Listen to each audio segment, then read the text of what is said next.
Hello नमस्कार दोस्तों, welcome to QS scholar. इस वीडियो में हम बात करने वाले हैं आर्टिकल 21 के बारे में, जो कि एक फंडामेंटल राइट है और one of the most important fundamental right है। कॉम्पिटिटिव एग्जाम्स में इससे रिगार्डिंग बहुत क्वेश्चंस पूछे जाते हैं, जिससे कारण ये और भी इम्पॉर्टेंट हो जाता है इसे समझना और एक्चुअल में एक डिटेल में समझना कि आर्टिकल 21 कहता क्या है। तो चलिए शुरू करते हैं। सबसे पहला कॉन्सेप्ट और जहाँ पे सबसे ज़्यादा स्टूडेंट्स फंसते हैं वो ये है कि जो आर्टिकल है ये सिटीजन्स एंड नॉन सिटीजन्स दोनों के लिए उपलब्ध है। आर्टिकल 21 कहता है नो पर्सन, यहाँ पे सिटीजन की बात नहीं हुई है, no person shall be deprived of his life and personal liberty except the procedures established by law। तो ये कहता है कोई भी व्यक्ति जो सिटीजन हो या नॉन सिटीजन हो। नॉन सिटीजन कौन हो सकते हैं? जो विदेश से लोग किसी भी काम से भारत में आए हैं, जॉब के लिए, मेडिकल के लिए या अपने किसी मित्र संबंधी से मिलने, किसी भी काम से। कोई भी व्यक्ति जो भारत में है उनकी लाइफ और पर्सनल लिबर्टी को नहीं लिया जाएगा। और यहाँ पे एक्सेप्शन है, एक एक्सेप्शन ये है कि अगर लेना भी पड़े तो किसके अकॉर्डिंग लिया जाएगा? Procedures established by law. जो लॉ कहेगा उसके तहत लिया जा सकता है। तो नॉर्मली नहीं लिया जाएगा, और अगर ऐसी कंडीशन है, अगर लेना है तो लॉ के हिसाब से होगा। जैसे किसी ने किसी का मर्डर कर दिया तो वैसे तो किसी को फांसी नहीं होगी, ठीक है, किसी की लाइफ नहीं ली जाएगी, ज़िंदगी नहीं ली जाएगी। लेकिन अगर किसी ने किसी का मर्डर किया है, अगर उसको फांसी तब तो देनी पड़ेगी। तो यहाँ पे प्रोसीजर्स जो भी लॉ है उसको फॉलो किया जाएगा, तब उसकी लाइफ या उसकी लिबर्टी को लिया जाएगा। तो ये आर्टिकल 21 एक्चुअली में कहता है। यहाँ पे आपने दो कॉन्सेप्ट समझना है, एक है ड्यू प्रोसेस ऑफ लॉ और एक है प्रोसीजर्स एस्टैब्लिश्ड बाय लॉ। और जिसको भी मैं ये कॉन्सेप्ट समझाता हूँ तो वहाँ पे मैं सिंपली, क्योंकि बहुत डिटेल में यूट्यूब पे बताया गया है और यूट्यूब पे आप बहुत कंफ्यूज होंगे अगर देखेंगे तो। प्रोसीजर एस्टैब्लिश्ड बाय लॉ कहता है कि आप ये काम कर सकते हैं। ड्यू प्रोसेस ऑफ लॉ कहता है कि आप जो सही काम है वो कर सकते हैं। आपको थोड़ा आप डिफरेंस समझ आ गया होगा। जैसे एक पुलिस ऑफिसर हैं, वो एक्शन ले सकते हैं किसी के खिलाफ, उनके जो थाना क्षेत्र में आ रहे हैं उसके खिलाफ वो पुलिस ऑफिसर एक्शन ले सकते हैं। ये जो नियम है प्रोसीजर एस्टैब्लिश्ड बाय लॉ का, आप कह सकते सिद्धांत के तहत है। ड्यू प्रोसेस ऑफ लॉ का सिद्धांत ये कहता है कि आप उन्हीं के खिलाफ एक्शन ले सकते हैं जो गलत कर रहे हो। ऐसा नहीं है कि आप किसी को भी जेल में उठा के डाल रहे हैं, ठीक है। तो प्रोसीजर एस्टैब्लिश्ड बाय लॉ कहता है कि जो भी कानून जिसे जो काम करने के लिए पावर देगा, वो जो भी काम करेगा वो सही है। ड्यू प्रोसेस ऑफ लॉ कहता है कानून ने जिसे जो काम करने की पावर दी है, अगर वो सही काम करेगा तब वो सही है, अगर गलत काम करेगा तो उसके खिलाफ एक्शन लिया जाएगा। और आप नॉर्मल हर तरफ देखते, कोई अफसर है, कोई अपने पावर का दुरुपयोग कर रहा है तो वहाँ पे उनके खिलाफ एक्शन होता है। सिंपल देख लीजिए पार्लियामेंट की, कि पार्लियामेंट के पास, हमारे संसद के पास पावर है लॉ बनाने की। लेकिन बहुत बार क्या होता है कि संसद जो लॉ बनाती है उसके विरोध में लोग सड़कों पे आ जाते हैं, या फिर कोई राज्य की सरकार है, कोई लॉ बनाती है, लोग सड़कों पे आ जाते हैं। क्यों आ रहे हैं?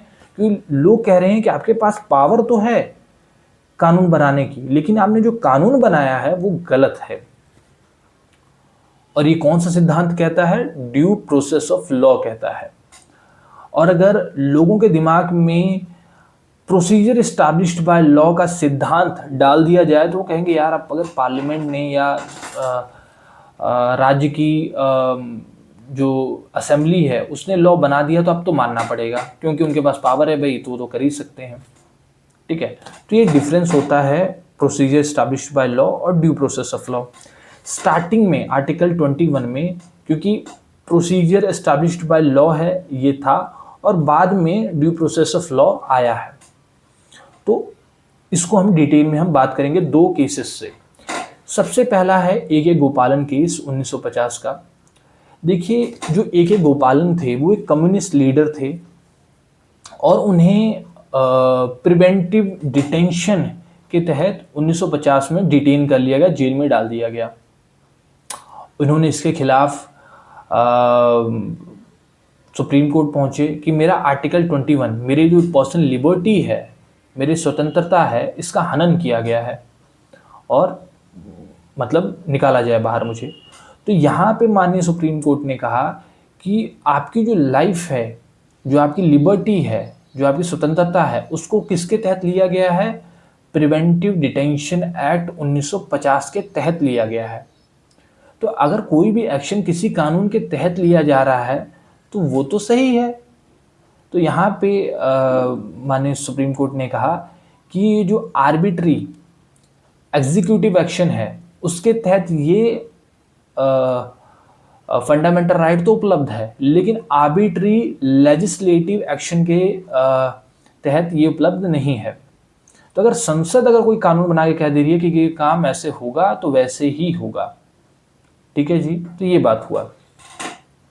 तो यहाँ पे आपने देखा कि यहाँ पे कौन सा कॉन्सेप्ट यूज किया गया है? Procedure established by law A गोपालन केस में यूज किया गया है।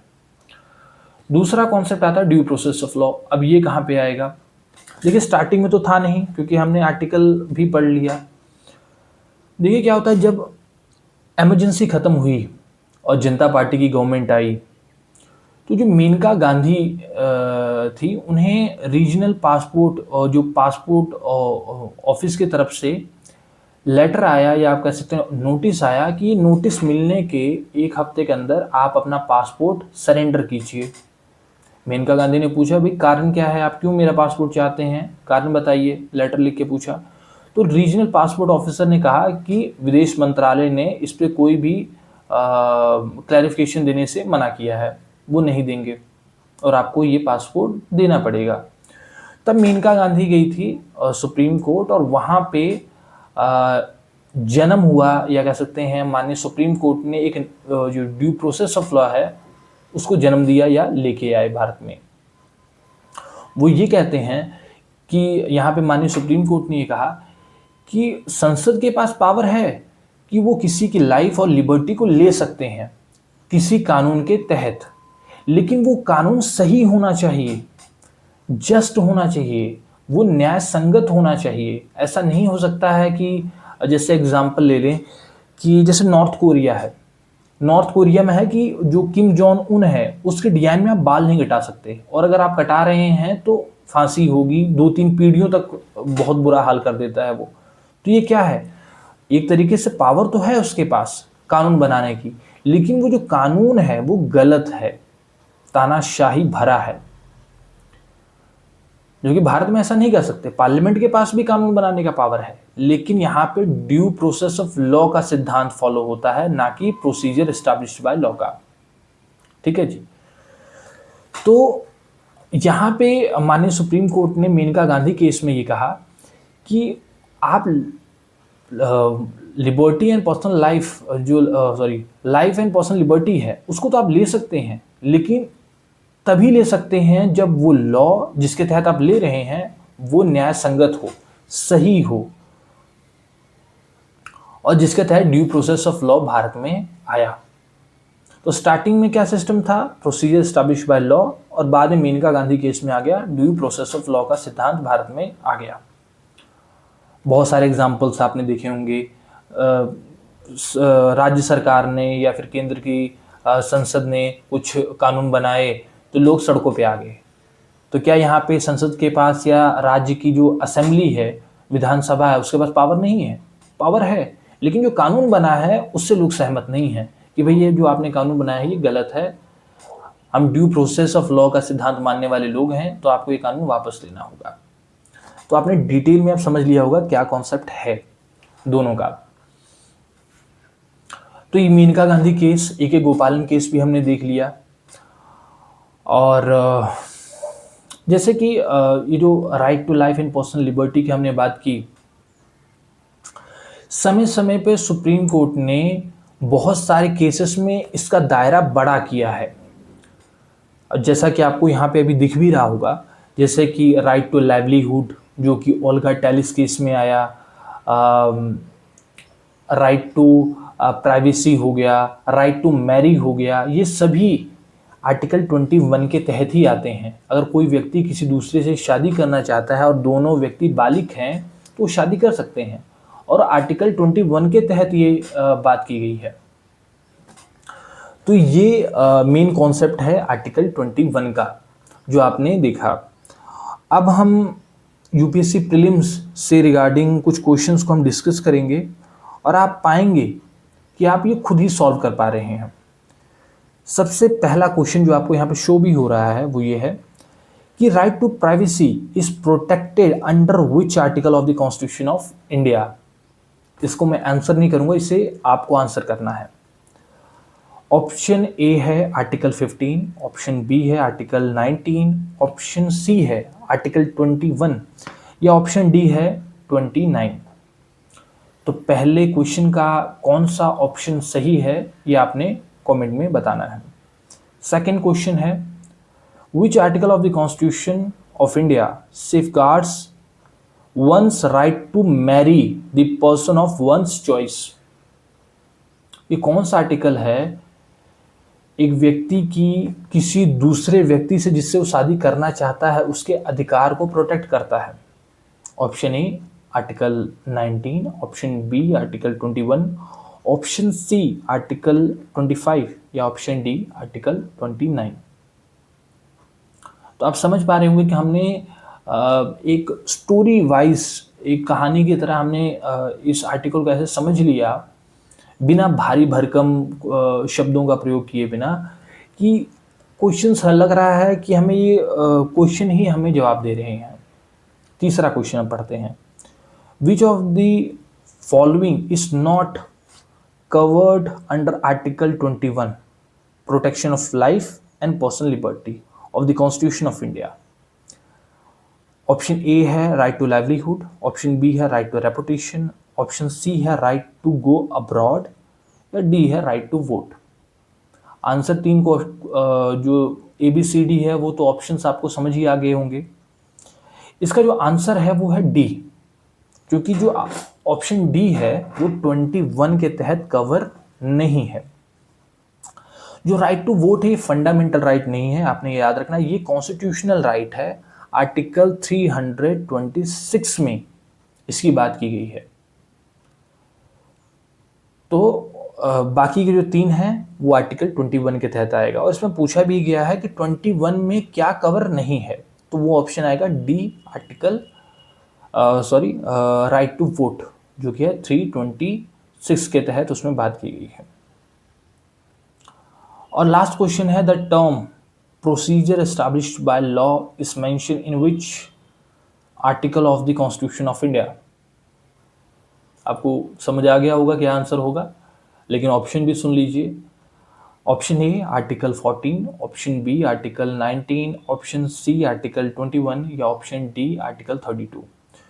तो इन तीन क्वेश्चंस का आपने आंसर देना है कमेंट सेक्शन में।